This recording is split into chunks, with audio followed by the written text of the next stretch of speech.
મેદાનમાં લોહી લવાણ થઈ પડ્યો છે. અરે કૃષ્ણનો ભાણિયો હતો, એ હાથ હાથ કોઠા વીંતા વળતું હતું એવો અભિમન્યુ પણ કુરુક્ષેત્રના મેદાનમાં લોહી લવાણ થઈ પડ્યો છે. પણ આખું મહાભારતનું જેણે યુદ્ધ જીત્યું એવા પાંડવો કઈ પોતાની જોડે કશું લઈ ગયા નહીં. એ પણ હિમગીરી પર્વત જઈ અને પોતાનો દેહ ત્યાગ કરે છે. અને એટલા માટે કવિ કાક બહુ સરસ કહે છે, હજીકાંશ શિશુપાલ કૌરવ અને યાદવો ભીષ્મ ને દ્રોણ જમરાજ જેવા કેવા યોદ્ધાઓ હતા તો કે કાળના જડબા ઝાલીને ચીરી નાખે એવા હતા બધા. હજીકાંશ શિશુપાલ કૌરવ અને યાદવો ભીષ્મ ને દ્રોણ જમરાજ જેવા આ સર્વનો ફેસલો એક સાથે લખ્યો કલમમાં કૃષ્ણ થી કુશળ કેવા. હે વળી હિમગીરી પર્વતે જઈ લખ્યો ફેસલો અને વળી વન જતા પાંડવે શિર ધાર્યો કે પ્રાચીના પીપળે ભીલના બાળનો ફેસલો એ મારા જગતનાથે સ્વીકાર્યો કે મહાભારતના યુદ્ધમાં કુરુક્ષેત્રના મેદાનમાં ભીષ્મને ધરતી દીધા, ગુરુ દ્રોણને ધરતી દીધા, દુશાસનથી માંડી દુર્યોધનથી માંડીને એક યોદ્ધાઓના ભૂકા કાઢી નાખ્યા. અને આખું મહાભારતનું યુદ્ધ જેણે જીત્યું એવા પાંડવો પણ હિમગીરી પર્વત ઉપર જઈને પોતાનો દેહ ત્યાગ કરે છે. પણ હવે સાંભળજો, આ તો કદાચ મારા તમારા જેવા માણસો હશે. આમ તો દેવી પુત્ર હતા બધા, મારા તમારા જેવા માણસો હશે. પણ આખું મહાભારતનું યુદ્ધ જેના આંખના ઈશારા ઉપર લડાયું એવા કૃષ્ણ કનૈયાનું શું થયું તો કવિ કાક કહે છે, પ્રાચીના પીપળે ભીલના બાણનો ફેંસલો મારા જગતનાથે સ્વીકાર્યો. કે પ્રાચીના પીપળા નીચે બેઠા બેઠા કૃષ્ણ ભગવાન એક પગ ઉપર બીજો પગ ચડાવીને બેઠા છે અને કોક ભારતીય ઠેક કરતું બાણ માર્યું અને કૃષ્ણની પગની પાણીમાં વાળ્યું ને તો અખિલ બ્રહ્માંડના માલિકને આ દુનિયા છોડીને જતું રહેવું પડ્યું છે. તો પછી હું તમે તો ખાલી સામાન્ય માણસ, ખાલી સામાન્ય, કશું આપણું કશું એ નહીં. આખી બ્રહ્માંડ છે, આખી દુનિયા છે અને એ દુનિયાની અંદર આવડી દડા જેવડી પૃથ્વી એની અંદર આપણે બેઠા છે. ખુદ ભગવાનને જો આ દુનિયા છોડીને જતું રહેવું પડ્યું હોય તો પછી હું તમે ખાલી સામાન્ય માણસો છે. એક પતંગિયું 10મા માળથી પડે તો ઉડતું ઉડતું ઉડતું આવી ધીમે ધીમે ધરતી બેસી, પણ એક માણસને ખાલી ઠોકર વાગે તો કાં તો અંગૂઠો ભાગી જાય, લોહી નીકળે, પાટો બંધાવો પડે, પગ ભાગી જાય. એક પતંગિયું 10મા માળથી પડે એને કશું ના થાય, પણ માણસને જો ઠોકર વાગે તો પગે પાટો બંધાવો પડે.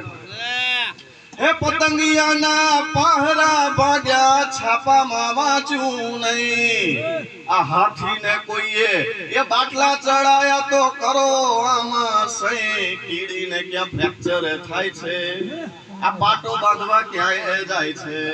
આ કીડીને ક્યાં ફ્રેક્ચર થાય છે, આ પાટો બાંધવા ક્યાંય જાય છે. મારે તમારે હારા દેખાવું હોય, હારું મોઢું લઈને જવું હોય, હારો હાબુ જોઈએ, પાછી ક્રીમો જોઈએ, પાછી ડાય ભરાવી પડે, જેટલું નાહવું પડે. ત્યારે કવિ કહેશે કે નાવા ધોવાનું હોય નહીં તો એ સસલા રૂપાળા જ હોય. કે નાવા ધોવાનું હોય નહીં તો એ સસલા રૂપાળા જ હોય. અને યદબ વાળીને એ વાંદરા બેઠા દેખાડો દાખલો કોઈ ગરોળી ક્યાં પાણી પીવે. આ પાણી વિના માછલી ના જીવે. ગરોળી ક્યાં પાણી પીવે અને પાણી વિના માછલી ના જીવે. એક બપૈયું કાપવાનું હોય અને એના બિયા ગણવાના હોય તો આપણે બધા 4-5 જણા બેસે તો એક એક કરીને ગણી શકાય. એક બપૈયામાં કેટલા બી હશે કાપીને કહી શકાય, પણ એક બીમાં કેટલા બપૈયા એ કોઈથી ના કહેવાય. બિલાડીને પાંખ્યો દેશે આ પંખીડાનો વંશ ના રહેશે. બિલાડીને પાંખ્યો દેશે આ પંખીડાનો વંશ ના રહેશે. એટલે કુદરતે જે પૃથ્વીની રચના કરી છે, કુદરતે જે સૃષ્ટિની રચના કરી છે ને એમાં જે આપણે તમારું મારું ઘડતર કર્યું છે એ ખરેખર બહુ જોઈ વિચારીને કર્યું છે. અને એટલા માટે તરબૂચને નીચે રાખ્યું છે વેલામાં અને કેરીને ઉપર રાખી છે. હા, પણ પેલું કહેવાય ને કે આ બધુંય કુદરતની હારે, ભગવાનની સામે, પરમાત્માની હારે ક્યારે જઈ શકાય? જ્યારે હાવ હળવા ફૂલ થઈ જાવ તમે, મનમાં સહેજ તમારું અભિમાન ના હોય, ગમનના ઈગો ના હોય, હાવ હળવા ફૂલ થઈ જાવ ત્યારે જ જઈ શકાય. પેલું કહેવાય છે ને કે એક વખત એક માણસ બહુ તરસ લાગી, જંગલની અંદર ફરતો હતો અને બહુ તરસ લાગી અને અચાનક જંગલમાંથી બહાર આવતો એક બાજુ આખો દરિયો મળ્યો. આહા, તરસ લાગી તે આખો દરિયો મળ્યો અને એક બાજુ પહાડમાંથી પેલું ઝરણું પડતું હતું પાણીનું એ મળ્યું. માણસ આવું દરિયામાંથી પાણી પીશે, ઝરણામાંથી પાણી પીશે.